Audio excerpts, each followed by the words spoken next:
आइए प्रिय मित्रों, आपको भेज रहे हैं एक महाभारत की कथा, जो बहुत सुंदर प्रवचन है, सुंदर कहानी है, जिसमें आपको दर्शाएंगे विश्वास।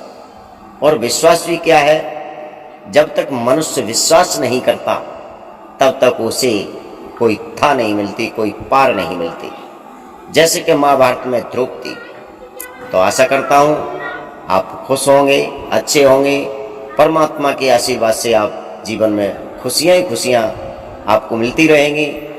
मैं आपका जाना पहचाना विनोद यादव, गाँव बादरी। और आपको कोई संदेह हो इस कथा के बारे में, इस कहानी के बारे में, तो मुझसे संपर्क करें। मेरा नंबर है 9548 770 762। तो चलो देखते हैं इस कहानी के बारे में।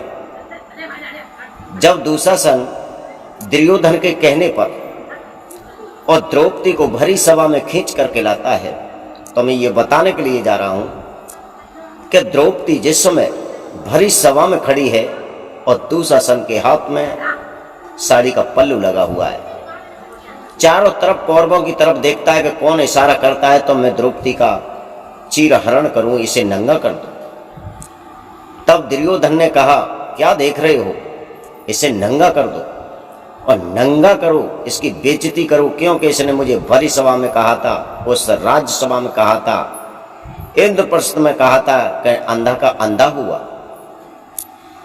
अब उनके कहने पर एक झटका जब दुशासन मारता है, द्रौपदी चरखी की तरह घूम जाती है।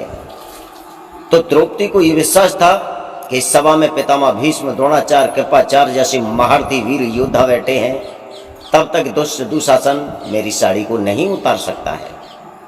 भगवान वह अदृश्य रूप में थे, लेकिन दिखाई किसी को नहीं देख रही, और ये भी देख रहे थे कि जब द्रौपदी मेरी तरफ देखेगी तो मैं इसकी सुरक्षा कर दूंगा, लेकिन बिना बुलाए और बिना कहे तो मैं सुरक्षा नहीं करूंगा। फिर दुशासन की तरफ इशारा किया है दुर्योधन ने, क्या देखते हो, खींचो साड़ी को। जब दूसरा झटका मारा, द्रौपदी को मालूम पड़ा, तो द्रौपदी को यह लगा कि मुझे नंगा कर देगा, ये तो कुछ नहीं कह रहे हैं। उसके बाद में अपने पतियों की तरफ देखा तो नीचे को गर्दन कर गए। एक बात तो द्रौपदी ने कहा, मैं क्षत्रिय राजा की बेटी हूं, अपनी सुरक्षा करना स्वयं जानती हूं। और दुष्ट दुशासन से कह दिया है, ए दुष्ट दुशासन, मेरी साड़ी से हाथ मत लगाना, दूर हट जाना। दुशासन ने फिर झटका साड़ी में मारा तो द्रौपदी को मालूम पड़ गया, आधी साड़ी मेरे शरीर से अलग हो गई है। अब तो द्रौपदी पुकारी, करतार मेरी टेर सुनो, अंध के निरंद मेरी चुंदरी उतारी है। और कहाँ जाके छुपे हो मेरे प्यारे भक्तों।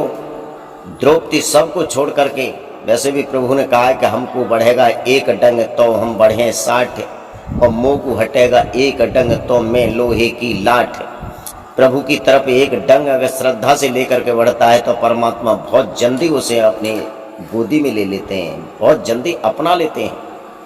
और जब तक उसे संकट आता रहता है, हितु नातेदार रिश्तेदार सबकी शरण लेता रहता है, सबको ये सोचता रहता है कि मेरी ये पार डालेगा, वो पार डालेगा, लेकिन जब कोई नहीं डालता तो लौट करके वो परमात्मा के चरणों में ध्यान लगाता है व्यक्ति, तो परमात्मा उसकी सुरक्षा कर देते हैं।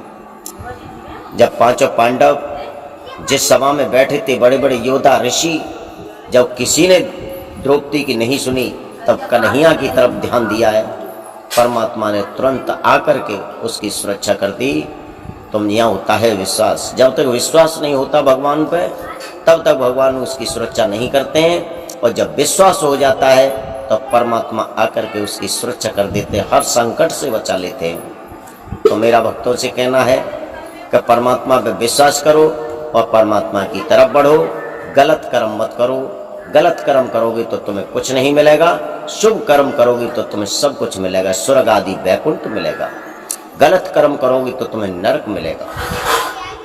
तो मेरा कहना है सभी से, हमारा ये कहानी सुन करके हमारे कमेंट बॉक्स में लिखें और मुझसे फ़ोन पर संपर्क करें, और इसी आधार पर परमात्मा